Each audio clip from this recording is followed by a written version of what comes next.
Hey guys, it's Tala with Shadow Seekers. Today's paranormal encounter is called Smackdown from Beyond.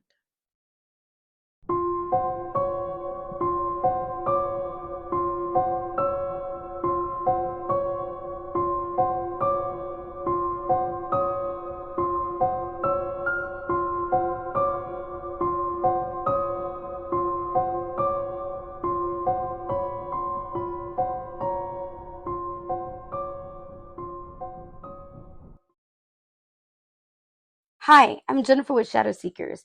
I am a psychic medium who has been seeing ghosts and entities all my life. These are all my personal encounters. So let me tell you what I've seen.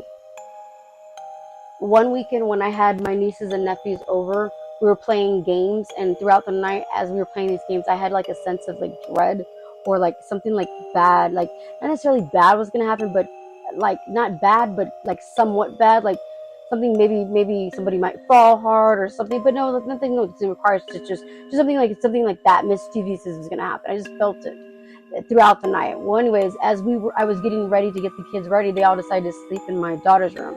So when I put them in the room to get them ready, I told them good night, and I just kept feeling that feeling of the dread thing, and I just whatever. So I went ahead and I went to bed. And as I was sleeping, I woke up in the middle of the night, and I don't know why. I just felt wake up. I don't know. Something said it. I don't know if it was a feeling. I don't know. However, as I jolted from my bed, I started like kind of like rubbing my eyes and stuff, and like kind of like scanning the room, like what was going on. So as I started to see stuff, I scanned it from my left, and slowly, kind of like as my eyes started like getting more adjusted to the light, I kept on looking, and then I noticed there was this evil entity that lived in my apartment that was standing there, and I was like, he's like a guy in like in his 80s, maybe 90s. He kind of has like a slight hump on his back. He's probably about 5'8", 5'9" ish. He has like a really long nose and really big ears. I mean, his ears are big. Like he has really big ears, and he he could tell he was a drinker because he's kind of skinny right here, but he has like a belly a little bit, and yeah, and I don't know. He was just wearing jeans. Maybe he was a cowboy. I don't know what he was, but he just honestly, to tell you the truth, I think he was racist. If you want me to be real on that one, because he just hated me as soon as, and he said a lot of racist slurs throughout the time I lived there. That from him, so I know he is. I can say this. Well, anyways, and so as I saw him standing there, I was like, okay. I got up, and I'm like, I felt for some reason like as though he's trying to block me from my daughter. So I started walking towards him, and as I walked towards him, I said, let me see. I'm going to see if he's like trying to like look me. So I stepped to my left. And as I did that, he looked me. And I said, okay, is he really doing this? So then I stepped to my right, and then he did it again. And so then when I stepped again, he stepped in, like to the middle. He stepped to the middle. And so it pissed me off. So I was like, oh, hell no. So I swung my right arm at him. And as I swung my right arm at him, he caught it, and we like kept, basically he started falling backwards, and I was falling like on top of him.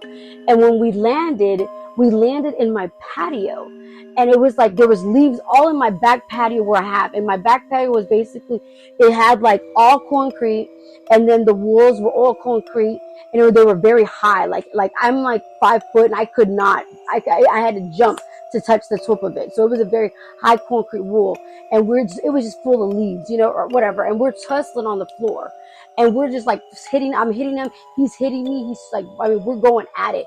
And as I was about to kick him, he caught my leg with his leg somehow, and then he began like he grabbed my hair, and like he hit my head back, and I kind of got dazed, like oh shit, like he got me, like I'm this shit. So as he got on top of me, he started choking me, and as he began to continue choking me, I tried to like scramble out, but with that hitting my head and me being so dazed, I just felt like I had no energy. So I tried whatever I could, but I knew I was not going to win this fight.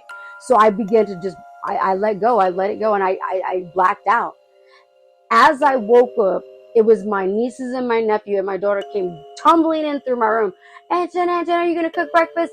And they're, whoa, whoa, whoa, like, Aunt Jen, what did you do to your room?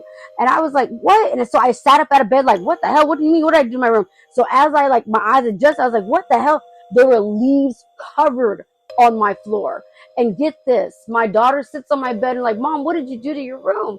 I said, I'm like freaking lost for words, right? And then she touches my hair and pulls out leaves and says, what? And I'm like, there's leaves in my hair, leaves all underneath my blanket. All I know, it was a big freaking mess that I had to clean up afterwards. My God. Thank you so much for watching another Shadow Seekers encounter. Please remember to like, subscribe, and comment down below. And we will be back soon with another Shadow Seekers encounter.